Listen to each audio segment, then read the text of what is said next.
সন্দেশখালীর শাহজাহানের ডেরায় আবারও অস্ত্র উদ্ধার হয়েছে। হ্যাঁ, এই প্রথমবার নয়, এর আগেও অস্ত্র উদ্ধার হয়েছে, এবারও অস্ত্র উদ্ধার করেছে এসটিএফ। সন্দেশখালীর নাজার থেকে কিভাবে এসটিএফ অস্ত্র পেল অনুপম রয়েছে আমার সঙ্গে। অনুপম, কিভাবে পাওয়া গেল, কিভাবে উদ্ধার হলো অস্ত্র?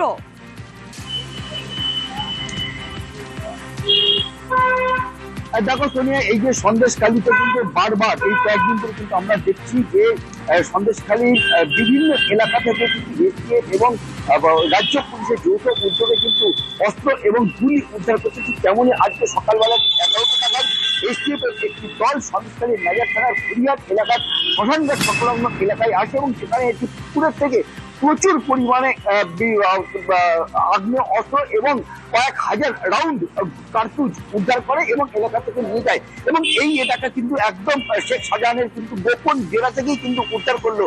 এইসব এলাকা থেকে কিন্তু শেখ শাহজাহানের কিন্তু একচ্ছত্র অধিপতি ছিল এবং এইসব যেসব আগ্নেয় অস্ত্র থেকে শুরু করে গুলি যা উদ্ধার করছে সবটাই কিন্তু শেখ শাহজাহান এবং শেখ শাহজাহানের ঘনিষ্ঠরা। শেখ শাহজাহান এলাকার মানুষের কিন্তু পরিষ্কার যেটা দাবি করছে যে শেখ শাহজাহান রয়েছে জেলে, কিন্তু শেখ শাহজাহান জেলের ভেতরে বসে এখন কিন্তু তার নেটওয়ার্ক চালিয়ে যাচ্ছে। এই যে এত বিপুল পরিমাণে প্রত্যক্ষদর্শীরা কি বলছে দেখি।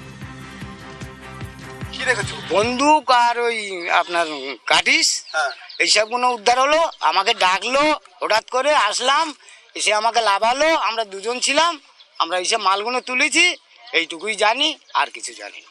ওইসব বন্দুক টন্দুক তুলে দিলাম, স্যাররা খুললো, খুলতে সবকিছু দেখা গেল। কি দেখতে পেলে? ওই বন্দুক, দানা। হঠাৎ কারণে যদি এরকম হয়ে থাকে আমরা আতঙ্কে থাকবো না?